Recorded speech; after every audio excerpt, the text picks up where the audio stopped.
நாங்கள் நினச்சது ஒன்று, ஆனால் அங்கே நடந்தது ஒன்று ஆயிடுச்சு. ஹலோ எவ்ரிவான், இன்றைக்கி எக்ஸ்போ போகலாம் அப்படின்னு சொல்லிட்டு கலைஞர் அறிவாலயத்துக்கு போனோம். நாங்கள் ஃபேமிலியாக நடந்து போனதுனால சின்ன சின்ன விஷயங்களையும் நாங்கள் கேப்சர் பண்ணிட்டு அப்படியே போனோம். 6 மணிக்கெலாம் நாங்கள் கிளம்பிட்டோம். அப்படியே பொறுமையாக நடந்து பேசிக்கிட்டே அப்படியே கலைஞர் அறிவாலயத்துக்கு வந்துட்டோம். இங்கே என்ட்ரி டிக்கெட்லாம் வாங்கிட்டு உள்ளே போய் ஒரு இடத்தையும் நாங்கள் எக்ஸ்ப்ளோர் பண்ணவும் ஆரம்பிச்சாச்சு. இங்கே என்னென்னா அவ்வளோ ஸ்டால் போட்டிருந்தாங்க. ஆனால் நாங்கள் ஏதாவது வாங்கியிருப்போம்னு நினச்சிங்கன்னா அதான் இல்லை. அவ்வளோ க்ரௌடாக இருந்துச்சு. ஃபஸ்ட்டு உள்ளே போகும்போது ஃப்ரீயாக இருந்துச்சு. நாங்கள் டக்குன்னு வந்துட்டோம். அடுத்தடுத்து போகும்போதெல்லாம் நல்லா டிராஃபிக் ஜாம் ஆயிடுச்சு. முன்னாடி நவர முடியல, பின்னாடி நவர முடியல. அப்படியே கொஞ்சம் நின்றுட்டு அப்புறம் கொஞ்சம் கொஞ்சமாக தான் நடந்து போனோமே.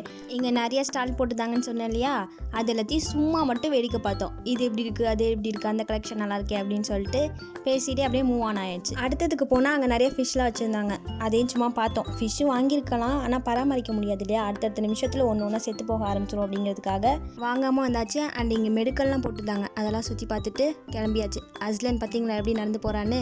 அப்புறம் இங்கே கோன்லாம் வச்சு விட்டுட்டு இருந்தாங்க. எல்லா இடத்தையும் எக்ஸ்ப்ளோர் பண்ணிட்டு கடைசியாக அந்த ப்ளே ஏரியாவுக்கு வந்தோடனே எங்களுக்கு ரொம்பவே டிசப்பாயிண்டட் ஆயிடுச்சு.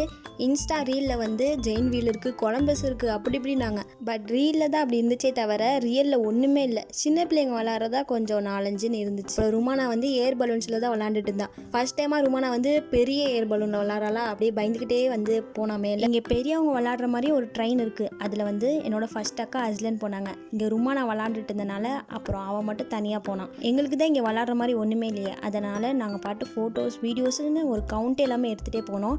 அண்ட் நம்ம சேனலை இப்போ தான் ஃபர்ஸ்ட் டைம் பார்க்குறீங்கன்னா உடனே சப்ஸ்கிரைப் பண்ணிச்சுக்கோங்க. அப்போ தான் நான் அப்லோட் பண்ணுற வீடியோஸ்லாம் உங்கள் நோட்டிஃபிகேஷன் வந்து காட்டும். கடைசியில் நாங்கள் ஒரு ஓவர் எக்ஸ்பெக்டேஷனோட போனால் அங்கே எங்களுக்கு புஷ்ஷுன்னு ஆயிடுச்சு. ஸோ நிறையா ஃபோட்டோஸ் வீடியோஸ் தான் எடுக்கிற மாதிரி இருந்துச்சு. அண்ட் இந்த vlog இதோட முடிச்சுக்கலாமா? உங்களுக்கு இந்த vlog பிடிச்சிருந்துச்சுன்னா like and share, comment and மறக்காமல் சப்ஸ்கிரைப் பண்ணிக்கோங்க.